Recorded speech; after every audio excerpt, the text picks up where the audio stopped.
মনোচম কিচেনলৈ সকলোকে স্বাগতম জনাইছোঁ। যিহেতু গৰম বন্ধ চলি আছে, সেইকাৰণে ল'ৰা ছোৱালীক ভাবিলোঁ ল'ৰা ছোৱালীৰ কাৰণে এটা খুব ভাল চাটৰ ৰেচিপি লৈ আহিছোঁ। তাৰ কাৰণে মই শুকান জলকীয়াখিনি প্ৰথমে ভালকৈ ভাজি লৈছোঁ। তাৰপিছত মই ইয়াত জিৰা দিছোঁ, জালুক দিছোঁ আৰু আজৱাইন দিছোঁ। দি পেলাই এইখিনি অলপ ভালকৈ ভাজি ল'লোঁ যাতে ক'লা নপৰে। এই ধৰণে মই ভাজি ল'লোঁ আৰু এতিয়া এখন প্লেটত ট্ৰান্সফাৰ কৰি এইখিনি অলপ ঠাণ্ডা কৰিবলৈ দিম। তাৰপিছত মই এইখিনি পিচি ল'ম। ইয়াত লৈছোঁ মই তেতেলীখিনি মই আধা ঘণ্টাৰ কাৰণে তিয়াই থৈ দিছিলোঁ, তেতিয়া পূৰা ফুলি গ'ল। এইখিনি মই এতিয়া হেৰি কৰি দিলোঁ, পূৰা সানি ল'লোঁ। আৰু এতিয়া মই ইয়াত এইখিনি ঢালিছোঁ আৰু আমচুৰ পাউডাৰ 2 চামুচ দিছোঁ, ক'লা নিমখ দিছোঁ। দি পেলাই মছলাখিনি মই বনাই ল'ম। এই মছলা এইদৰে বনাই থ'ব, যিকোনো চাট ফুচকাৰ লগত খাব পাৰে। আৰু এতিয়া মই এখন পেনত মই তেতেলীখিনি ঢালি দিছোঁ আৰু এই ধৰণে ঢালিলে কি হয়, গোটেই গুটিখিনি ইয়াত থাকি যাব, জাবৰখিনি ইয়াত থাকি যাব। আৰু ইয়াত মই অলপ নিমখ দিছোঁ আৰু গুড় দিছোঁ। এইটো মই মিঠি চাটনি বনাইছোঁ, মিঠা যিটো চাটনি থাকে সেইটো বনাইছোঁ। আৰু অলপ শুকান জলকীয়াৰ গুড়ি দিছোঁ। দি পেলাই এইখিনি মই ভালকৈ লৰাই লৈছোঁ আৰু যিটো মই মছলা বনাইছিলোঁ সেই মছলাটো ইয়াত দি দিছোঁ আৰু দি পেলাই এইখিনি খুব ভালকৈ লৰাই ল'ম। অলপ ঠিক হোৱালৈকে এইখিনি মই লৰাম। আৰু এয়া চাওকচোন কিমান ধুনীয়া হৈছে চাটনিটো।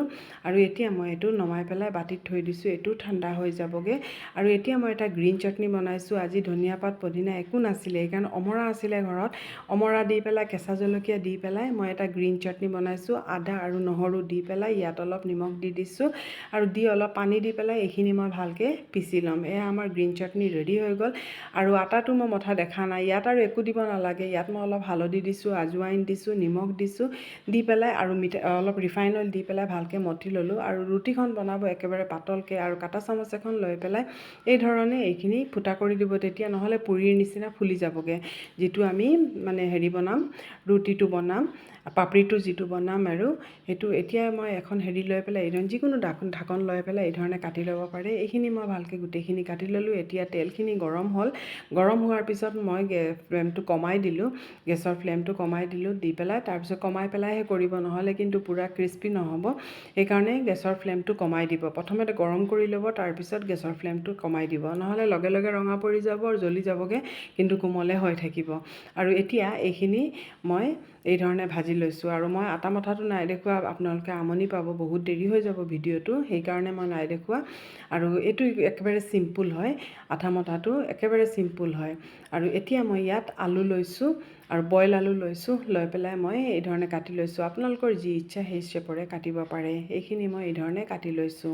আৰু আটাটো মঠোতে অকল ৰিফাইন তেল, হালধি, আজৱাইন আৰু একো নিদিলেও কোনো কথা নাই, তেতিয়াও ধুনীয়া পাপৰি হয়। আৰু ইয়াত মই অলপ টেঙা দৈ লৈ লৈছোঁ আৰু দৈটো যিহেতু অলপ বেছি টেঙা, সেইকাৰণে ইয়াত মই অলপ চেনি দি খুব ভালকৈ এইখিনি দৈখিনি মানে মিক্স কৰি ল'ব, যাতে চেনিখিনি মিক্স হৈ যায়। এতিয়া মই ছাৰ্ভ কৰিছোঁ, চাওকচোন। ইয়াত মই প্ৰথমতে আলু দিছোঁ, বইল আলু দিছোঁ, তাৰপিছত মই মটৰ ঘুগনি দিছোঁ, মটৰ হেৰি কৰি লৈছোঁ, তাৰপিছত পাপৰিখিনি মই মানে ভাঙি পেলাই ইয়াত দি দিছোঁ। একেবাৰে উজু হয়, একেবাৰে সহজ হয় ৰেচিপিটো। আপোনালোকে বনাই পেলাই বজাৰত খোৱাতকৈ ল'ৰা ছোৱালীক এই ধৰণে বনাই পেলাই খোৱাবচোন, কিমান ভাল লাগে আৰু ইমান মানে হেৰি হয়, ঘৰত বনোৱা বস্তু হয়, ভাল হয়। এতিয়া মই গ্ৰীণ চাটনি দিছোঁ, মিঠি চাটনি দিছোঁ, দি পেলাই এইখিনি ইয়াত যিটো মই মছলা বনাইছিলোঁ, মছলাটো মই ওপৰত অলপ দি দিছোঁ।